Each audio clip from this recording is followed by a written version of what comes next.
अब आप में से बहुत से लोग अलग अलग स्टेट से आए हैं, ठीक है। अलग अलग स्टेट होने के बावजूद समटाइम्स ये होता है कि मैं उस स्टेट में रहता हूँ या उस स्टेट में कहीं और किसी सिटी में रहता हूँ, लेकिन मैं अपने स्टेट के बारे में अधिकतर चीज़ें नहीं जानता।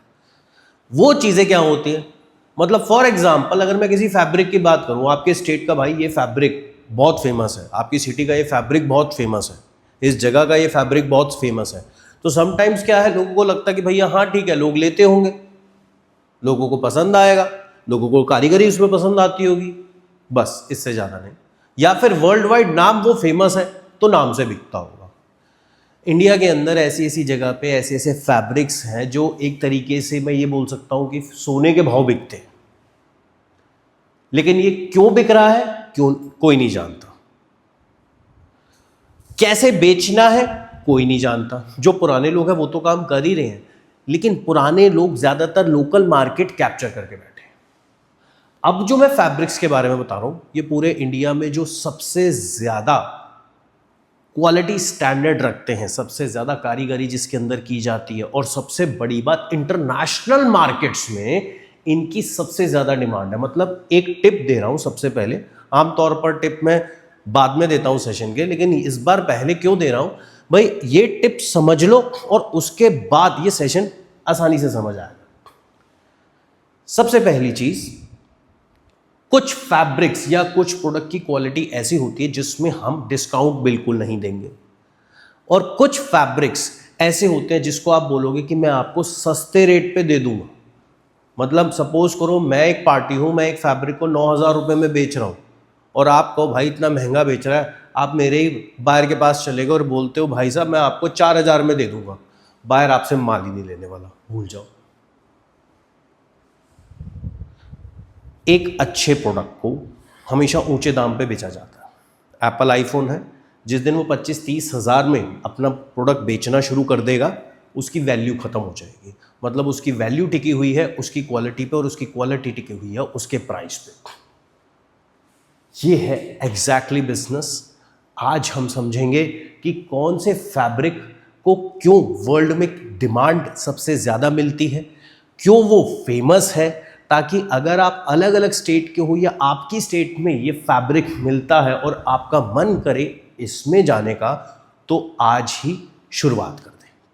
सबसे पहले बात करते हैं इंडिया का, या मैं कहूँ कर्नाटका का प्राइड, जिसे हम बोलते हैं मैसूर सिल्क। वर्ल्ड में नाम से फेमस है ये मैसूर सिल्क। मैसूर सिल्क, अच्छा सबसे पहले एक और चीज़ मैं बता देता हूँ, हर देश में ना टेक्सटाइल इंडस्ट्री लग नहीं सकती, फैब्रिक की इंडस्ट्री लग नहीं सकती, क्योंकि भैया हैंडमेड होता सारी चीज़ें। बाहर के देशों में लेबर ही नहीं हो सकती, मिलती नहीं है, तो गिने चुनी कंट्रीज या गिनी चुनी स्टेट में ही इसका प्रोडक्शन हो सकता है। और ये हमारे लिए डिसएडवांटेज नहीं है, ये हमारे लिए एडवांटेज है। अगर हमें चाइना को बीट करना है तो हमें इन स्टेट्स में, इन सेक्टर में फोकस करना पड़ेगा। मैं नहीं कहता आप इलेक्ट्रॉनिक्स में जाओ, नहीं जा सकते भाई, चाइना 100 साल आगे चल रहा है, बट चाइना एक डायरेक्शन में जा रहा है, दूसरा स्पेस बिल्कुल खाली है, तो उस दूसरे स्पेस पे तो हम जा सकते। ये आपका वो दूसरा स्पेस है। चलिए अब शुरुआत करते हैं, इस फैब्रिक की क्या खास बात है। सबसे पहले ये प्रीमियम मलबरी सिल्क का इस्तेमाल करके बनाया जाता है।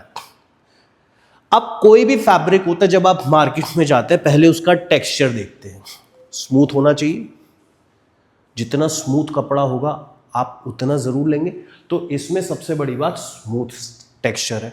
एलिगेंट लुक, मतलब क्या अच्छा लगना चाहिए। कपड़े लेते हो, जाते हो, सबसे पहले ट्राई रूम में जाके शीशे में देखते हो ना यूं करके, यार अच्छा लगना, फिटिंग बहुत अच्छी है, तो ये एलिगेंट लुक, प्लस इसके अंदर गोल्ड का जरी का वर्क हुआ होता है। आपने मिसेस अंबानी की बहुत से वीडियोस देखे होंगे, पिक्चर्स देखी होंगी, साड़ी डालते हो, और जब भी उनकी प्रेजेंस आती है टीवी के अंदर या कहीं रील वीडियो में, एक अलग ही एलिगेंट लुक आता है। मतलब आपको फील लगता होगा भाई एक रानी साहिबा आ रही है।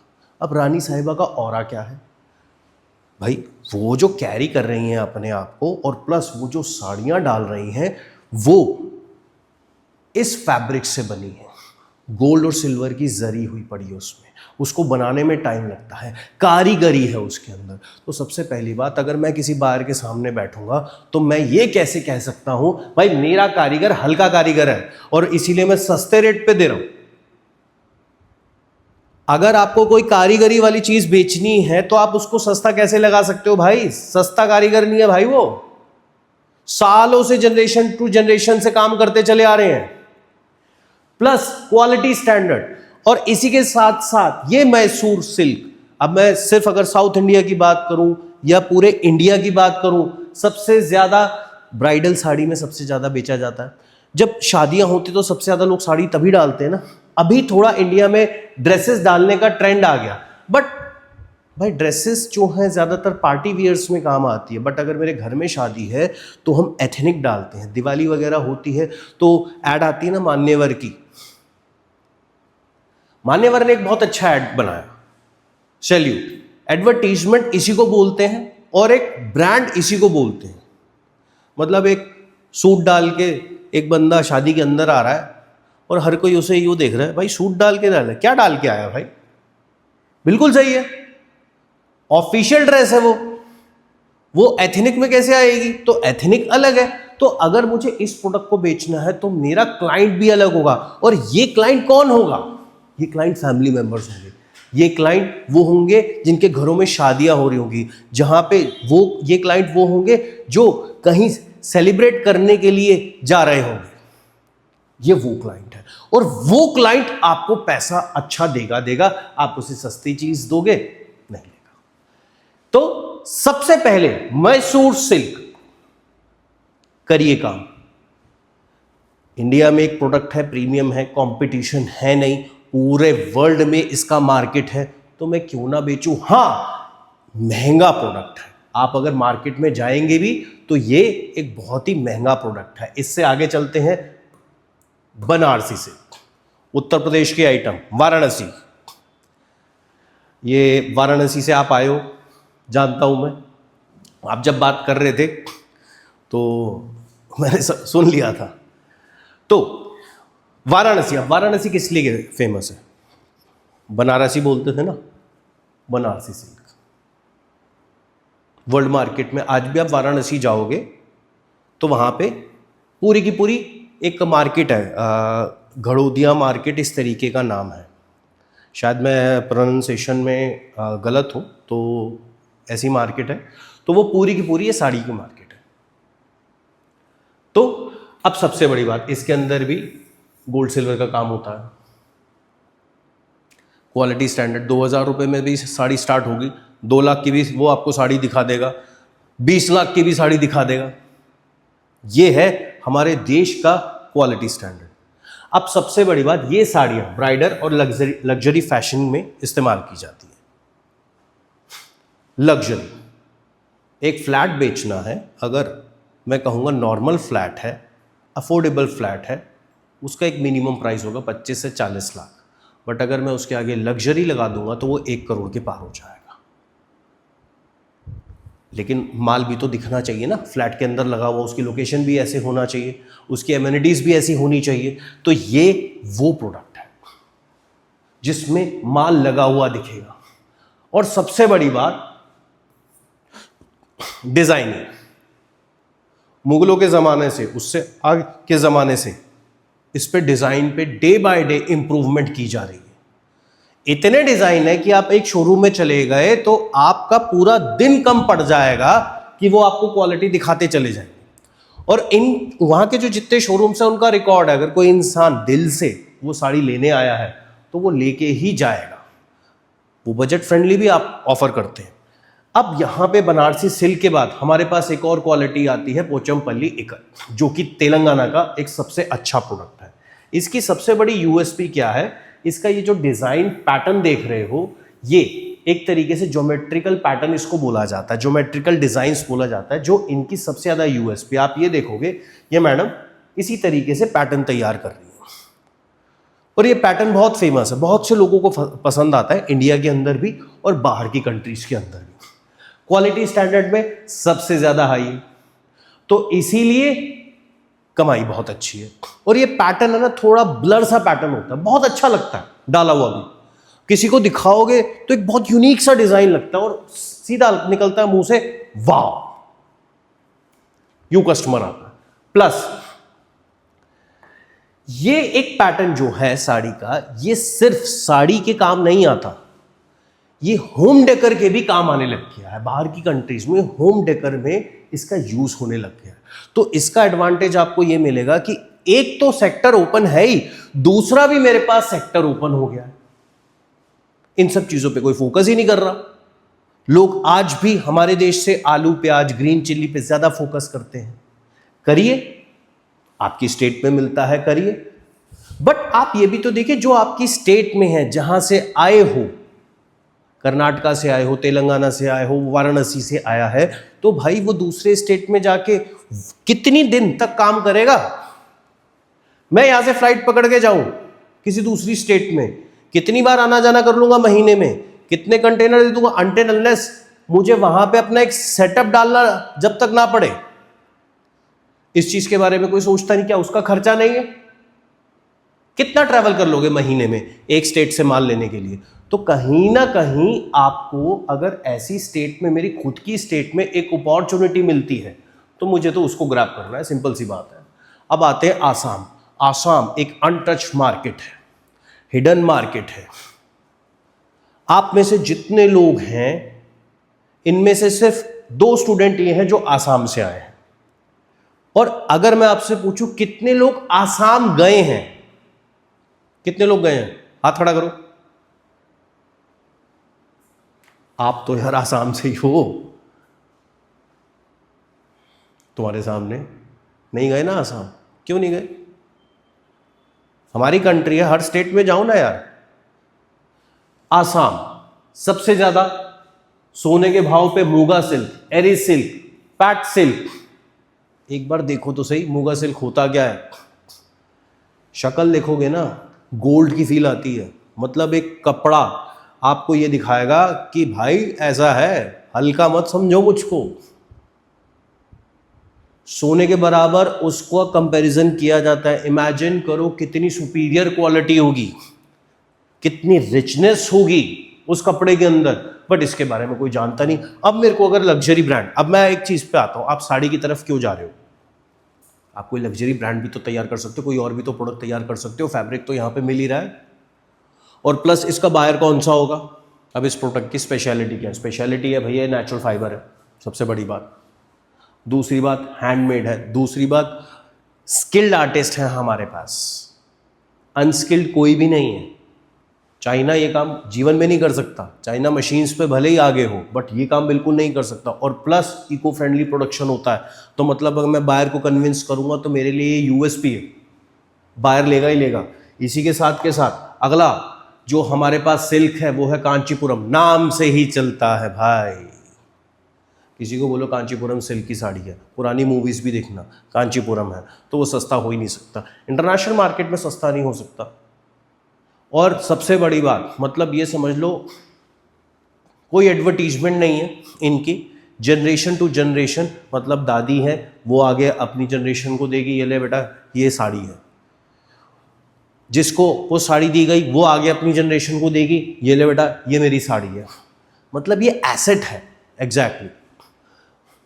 अब मान के चलो 40 साल पहले मेरी दादी ने साड़ी ली थी और मेरी जनरेशन के पास आ गई, तो वो साड़ी आज वो महंगे दाम पे ही बिकेगी। हालांकि सेकेंड हैंड साड़ी कोई बेचता नहीं है, बट अगर नई साड़ी लेने जाऊंगा तो उसकी कीमत लाखों की है। तो मतलब वो एसेट है मेरे पास। उस समय हजारों की खरीदी गई तो महंगे होते होते होते होते इसका दाम बढ़ गया। ऐसी साड़ियों को कोई नहीं बेचता। वो जनरेशन टू जनरेशन एक तरीके से गिफ्ट के रूप में चलती चली जाती हैं। तो ये है कांचीपुरम सिल्क। सबसे बड़ी बात प्योर सिल्क है, सबसे बेस्ट ड्यूरेबिलिटी है। अब इसमें क्या है, टेम्पल डिजाइन का यूज सबसे ज्यादा किया जाता है। प्लस प्रीमियम ब्राइडल साड़ीज, मतलब अगर मैं इसकी बात करूं, इस साड़ी का सबसे ज्यादा यूज शादी के समय में किया जाता है। मोस्टली लोग शादी पे डालते हैं और खास तौर से जो ब्राइड होती है अगर आप उसको बोलोगे ये साड़ी डालनी है तो ज़रूर डालेगी। ये आज के टाइम में मैंने बोला ना, ये ड्रेसेस का टाइम आ गया। क्यों ड्रेसेस का टाइम आ गया? ड्रेसेस कितनी महंगी होगी बताओ? प्रीमियम चीज़ें तो हमारे पास है ना यार। ड्रेसेस कितने होगी? 2000, 5000, 10,000, 20,000, उसमें क्या काम होगा? वो डिज़ाइन बना रखे होंगे। ये है आर्ट।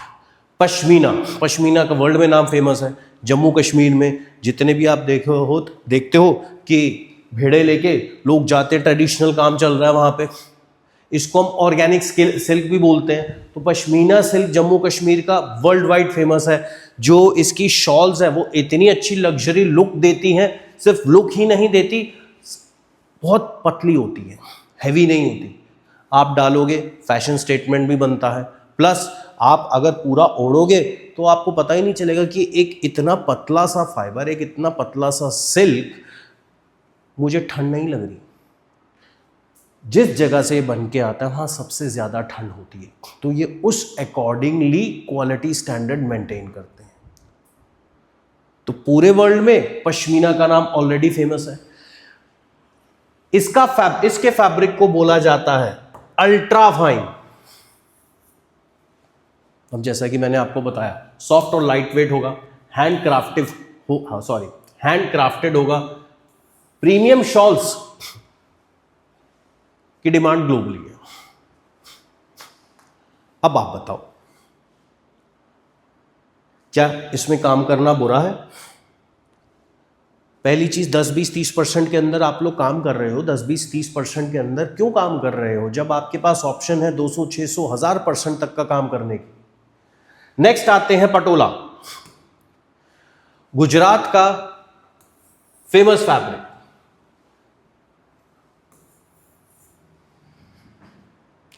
अब जो मैंने लास्ट टाइम बात कही थी कि हर स्टेट की अपनी यूएसपी है, तो हर स्टेट की अपनी यूएसपी है भाई, लेकिन इसको कोई समझने वाला नहीं है। ये है पटोला।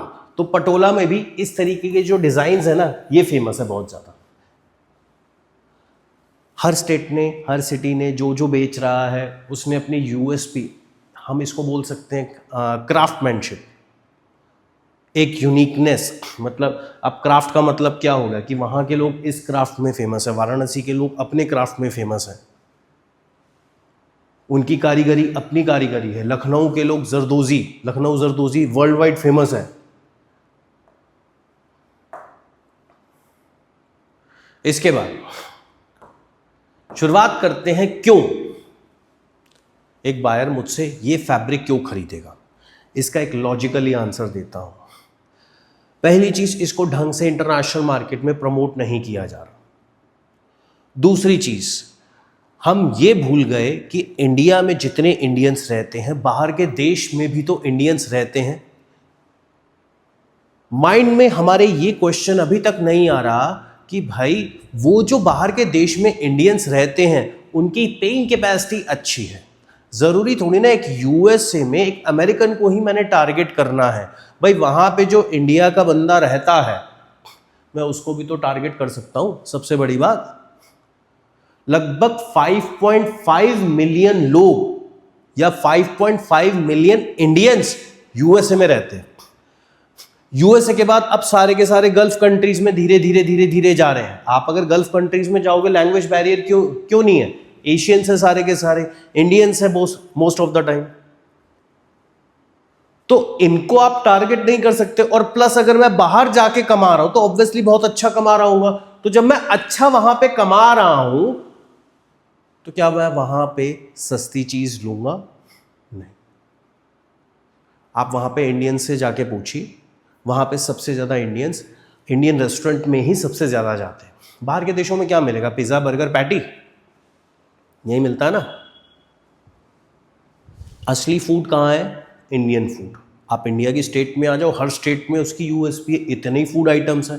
बट बाहर के देश में कितनी फूड आइटम्स हैं? वही बर्गर खाते रहोगे लाइफ टाइम। इस चीज़ को समझो। बायर इसी तरीके से टारगेट किया जाता है, ऐसे टारगेट नहीं किया जाता। हमारे पास प्रोडक्ट होते हुए भी हम काम नहीं कर रहे, हम समझ नहीं पा रहे उस चीज़ को। और इसमें कौन आपको कह रहा है लाखों रुपए की इन्वेस्टमेंट है, करोड़ों रुपए की इन्वेस्टमेंट है। मार्केट में उतरो, अपनी स्टेट का भला भी करोगे, अपने देश का भला भी करोगे और डॉलर में कमाई भी करोगे और अपना ब्रांड तैयार करो। सपोज करो इसने एक ब्रांड बनाया और ये कह रहा है भाई मैं इस फैब्रिक का यूज कर रहा हूं और इसी फैब्रिक के अंदर मैं अपना प्रोडक्ट लॉन्च करूंगा। हो सकता है ऐसा? ऑनलाइन एरा है, कुछ भी हो सकता है। उतरो तो सही। आगे बढ़ते हैं। सबसे ज्यादा कौन से देशों में बेचना है? मैंने आपको बोला यूएसए में फूड प्रोडक्ट अगर एक्सपोर्ट करोगे सबसे ज्यादा सर्टिफिकेशन है, सबसे ज्यादा चैलेंजिंग आइटम है, लोग फूड में सबसे ज्यादा जाते हैं। बट ये एक ऐसा प्रोडक्ट है जो सर्टिफिकेशन के साथ मिलेगा, जिसके क्वालिटी स्टैंडर्ड 100% मैच होंगे और सबसे आसान है इसका सर्टिफिकेशन लेना। तो यूएसए में सबसे ज्यादा इंडियन है आज की डेट में। सबको टारगेट करो, उनको टारगेट करोगे ऑलरेडी जो यूएसए के लोकल लोग हैं वो भी अपने आप आ जाएंगे। प्लस यूके, अब यूके को क्यों टारगेट करना है भाई? इंडिया का ने एफटीए साइन कर लिया, यूके अगर माल भेजोगे तो आपका माल पे कस्टम ड्यूटी नहीं लगेगी। बाकी देश अगर जो टेक्सटाइल प्रोडक्ट बेचेंगे वो लोग कस्टम ड्यूटी चार्ज करेंगे, तो आपका वो जो प्रॉफिट है आपको एक्स्ट्रा मिलेगा, डिमांड आपको एक्स्ट्रा मिलेगी। इस चीज का बेनिफिट कोई नहीं उठा रहा। France, Italy, Germany, UAE, Japan, Australia, एक देश बता दो जहां पे पैसे वाले लोग नहीं हैं और इस प्रोडक्ट को नहीं खरीदा जाएगा। जितने लोग लग्जरी फैशन ब्रांड्स प्रेफर करते हैं वो आपका कस्टमर है, बुटीक रिटेलर्स आपके कस्टमर है, टेक्सटाइल इंपोर्टर्स कस्टमर है, इंटीरियर डिजाइनर कस्टमर है, जो लोग कॉर्पोरेट गिफ्टिंग में डील कर रहे हैं वो लोग आपके कस्टमर है। तो मतलब कस्टमर ही कस्टमर है। इसके बाद जो मैं सेशन देने जा रहा हूं आपके माइंड में आएगा सर बायर कैसे मिलेगा? आ रहा है ना? इसके बाद का सेशन बताऊंगा कि बायर कैसे मिलेगा। बहुत आसान है बायर ढूंढना, लेकिन सवाल है बायर के सामने बैठ के आपकी प्रेजेंटेशन क्या होगी। क्या आपको प्रोडक्ट के बारे में पता है? मान के चलो मैंने आपको बायर का डेटा दे भी दिया, बट आपको अपने ही प्रोडक्ट के बारे में नहीं पता, तो वो डेटा आपके लिए क्या है? सिर्फ एक मेल करोगे, क्या बायर आपके मेल का रिस्पॉन्स करेगा? नहीं करेगा। करेगा ही क्यों करेगा? खुद सोचो। यहां तक क्लियर है? अब आते हैं एक रिवीजन पे। सबसे पहले बात करेंगे मैसूर सिल्क, आसाम पटोला, बनारसी सिल्क, कांचीपुरम, पोचमपल्ली, पश्मीना। इतनी सारी वैरायटी है, ये नहीं पूरा हिंदुस्तान मेरे साथ है, इतनी सारी वैरायटी है, फिर भी हम काम नहीं कर पा रहे।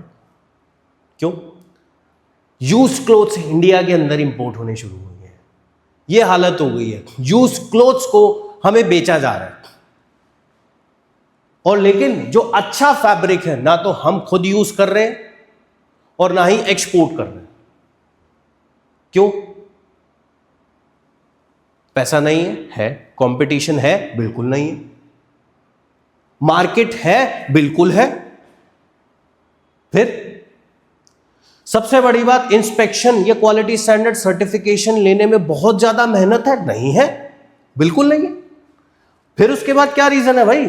अब एक इंफॉर्मेशन आप लोगों के लिए जो वीडियो के माध्यम से हमसे जुड़े हुए हैं, हमारी इंपोर्ट एक्सपोर्ट बिजनेस की ट्रेनिंग में कोई बुक और कोई थ्योरी का यूज नहीं किया जाता। ये ट्रेनिंग 100% प्रैक्टिकल और लॉजिकल होती है। कल ये सारे पोर्ट के अंदर जाएंगे और पोर्ट के एक्सपर्ट्स द्वारा ट्रेनिंग लेंगे और कस्टम क्लियरेंस और शिपिंग का प्रोसेस सीखेंगे। अगर आप स्टूडेंट हो, बिजनेस ओनर हो, ट्रेडर हो, वर्किंग प्रोफेशनल हो या फिर मैन्युफैक्चरर हो, मेल हो फीमेल हो, किसी भी एज ग्रुप की हो, कोई भी इंपोर्ट एक्सपोर्ट बिजनेस शुरू कर सकता है। बेसिक से लेकर एडवांस लेवल तक हम आपको सिखाएंगे इंपोर्ट एक्सपोर्ट बिजनेस कैसे किया जाता है, कौन से प्रोडक्ट में करना चाहिए। अगर आपको प्रोडक्ट की बिल्कुल नॉलेज नहीं है तो घबराइए मत, हम आपको बताएंगे एक्सपोर्ट के लिए बेस्ट प्रोडक्ट कौन से हैं और इंपोर्ट के लिए बेस्ट प्रोडक्ट कौन से हैं। फर्म बनाने से लेकर डॉक्यूमेंट्स बनाने तक, लाइसेंस लेने तक, कस्टम क्लियरेंस तक, शिपिंग तक, उसकी पैकेजिंग तक। अगर बायर ने आपसे क्वालिटी स्टैंडर्ड सर्टिफिकेट मांगे तो वो कैसे लेने हैं, गवर्नमेंट से इंसेंटिव कैसे लेना है, लोन कैसे लेना है, ये सारी चीज़ें हम आपको प्रैक्टिकली अपनी इस ट्रेनिंग के दौरान सिखाएंगे। तो दिल्ली में हमारी जो ट्रेनिंग होने जा रही है 23 से 25 जुलाई 2026, कोलकाता में होने जा रही है 6 से 8 अगस्त 2026 और मुंबई में होने जा रही है 13 से 15 अगस्त 2026 को। तो स्क्रीन पे आपके ये नंबर आ रहा होगा, इसको कॉल करके आप आज ही रजिस्ट्रेशन करा सकते हैं। और कोई भी ट्रेनिंग अगर ज्वाइन करना चाहते हैं तो अगर आप फ्लाइट से आ रहे हैं या ट्रेन से आ रहे हैं, अभी ही टिकट बुक कर लीजिए, क्योंकि बाद में लोगों को टिकट नहीं मिल पाती। तो इस वीडियो में इतना ही, मिलता हूं अगले वीडियो में, तब तक के लिए जय हिंद।